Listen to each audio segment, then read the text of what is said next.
Hi hello welcome to జాసర్ media. Ammoru సినిమాలో నేనే చేయాల్సింది కానీ మిస్ అయ్యా. Heroine comments. సినిమా ఇండస్ట్రీలో తిరుగులేని సినిమా అంటే చెప్పే పేర్లలో అమ్మోరు సినిమా ఒకటే. 1995వ సంవత్సరం.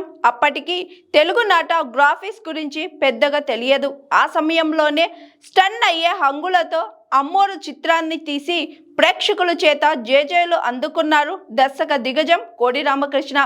ఈ సినిమాకు 2 కోట్ల బడ్జెట్ అయితే అందులో కేవలం గ్రాఫిక్స్ కోసమే అక్షరాల 80 లక్షలు ఖర్చు పెట్టారట. ఆయన మేకింగ్ టేకింగ్ కి ఆడియన్స్ ఫిదా అయ్యారు. ఈ సినిమాలో లీడ్ రోల్ చేసిన రమ్యకృష్ణ సౌందర్యాల క్రేజ్ నెక్స్ట్ లెవెల్ కి వెళ్లిపోయింది. సినిమాకు తండోపతండాలుగా ప్రేక్షకులు తరలి వెళ్లారు. మొక్కులు చెల్లించడం, అమ్మవారికి పాలాభిషేకం చేయడం వంటి సీన్స్ థియేటర్స్ వద్ద కనిపించాయి. ఈ సినిమా అప్పట్లో 10 కోట్ల వరకు వసూలు చేసింది. ఇప్పటి లెక్కల్లో 100 కోట్ల కలెక్షన్ చేసినంత అని చెప్పాలి. ఇక ఈ సినిమాలో సౌందర్య నటన గురించి ప్రత్యేకంగా చెప్పాలి. ఆమె ఎంతో సహజంగా నటించారు. అమ్మవారు భక్తురాలిగా సౌందర్య అభినయానికి ప్రేక్షకులు ఫిదా అయ్యారు.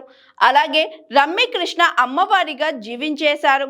ఇదిలా ఉంటే ఈ సినిమాలో చైల్డ్ ఆర్టిస్టుగా నేనే చేయాల్సింది అంటూ ఓ హీరోయిన్, ఆమె ఎవరో కాదు అందాల భామ లయ. ఒకానొక సమయంలో స్టార్ హీరోయిన్ రాణించిన లయ తరువాత సినిమాలకు గ్యాప్ ఇచ్చారు. పెళ్లి తరువాత సినిమాలకు దూరం అయ్యారు లయ. ఆ తరువాత సెకండ్ ఇన్నింగ్స్ మొదలు పెట్టారు. తాజాగా ఓ ఇంటర్వ్యూలో లయ మాట్లాడుతూ ఆసక్తికర విషయాలను పంచుకున్నారు. ఈ క్రమంలోనే సౌందర్య నటించిన అమ్మోరు సినిమా గురించి మాట్లాడుతూ, నేను చైల్డ్ ఆర్టిస్టుగా చైల్డ్ లేబర్ పై ఓ సినిమా చేశాను.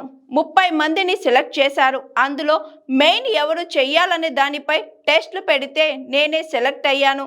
ఆ సినిమా చూసి నన్ను అమ్మోరు సినిమాకు సెలెక్ట్ చేశారు. అయితే ఆ సినిమా సమయానికి నేను 4వ తరగతి.